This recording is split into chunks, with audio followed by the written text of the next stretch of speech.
अस्सलाम वालेकुम रहमतुल्लाहि व बरकातुहू। हाज़रीन की हाल ने, मैं उम्मीद करना सारे ठीक होंगे। तो असी अज आए हैं जी फिरोज़ बटवा अपने दोस्तों के कोल। कुछ दोस्त ने है जा रहे हैं क्रिकेट खेडांगे। घरों निकले सा लाहौर वास्ते तो लेट हो गए हाँ, तो छेती छेती दे विच निकले तो तुहानूं दस नहीं सके निकलते आए तो इंशाअल्लाह हुण आए हैं फिरोज़ बटवा स्टे किया इत्थों रुक के फिर अगां जावांगे तो इंशाअल्लाह तुहानूं नाल नाल दिखाने हैं गेंद बैट खेडन लगे हैं तो तुहानूं भी नाल दिखावांगे।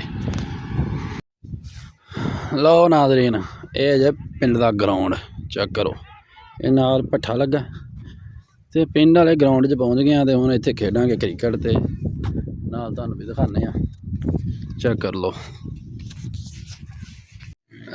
जी नाज़रीन, बंदा खेड रहा है, एक उहदे नाल खलोता, एक बाल करा रहा है, एक साडा फील्डिंग वो खलोती तो एक मैं खलोता। ग्राउंड सारा ही खाली है।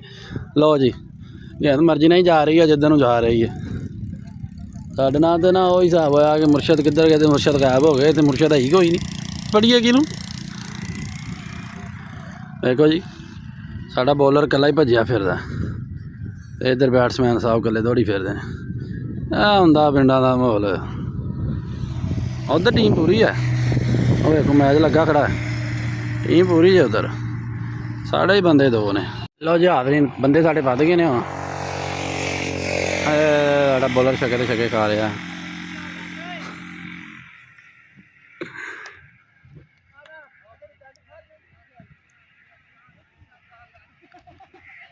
बंदे साढ़े वध गए नहीं, हुण हाफसा गेंद चक्कन गए ने।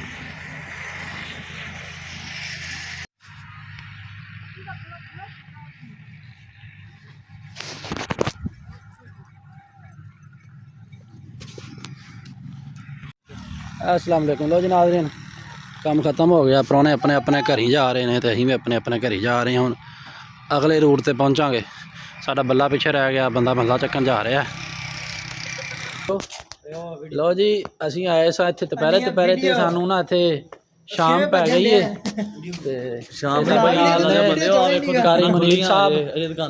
मुनीबुर रहमान रब्बानी एंड यज़ानी साहब कारी अब्दुल सलाम साहब नाल एक खूबसूरत नौजवान चिट्टे चीटे जा रहे हैं। पुष्पा जा रहे हैं, पुष्पा नाम को फ्लावर समझा क्या बंदा नहीं काम होता है। बड़ा तेज बनदा कहंदा मेरी वीडियो नहीं बनानी तो ਅਸੀਂ बनाती ਵੇਖ ਲੋ ਫੜ ਕੇ बन गई जे फिर कोई मसला नहीं।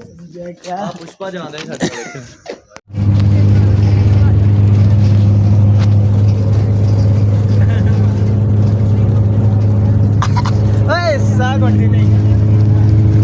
मरना पे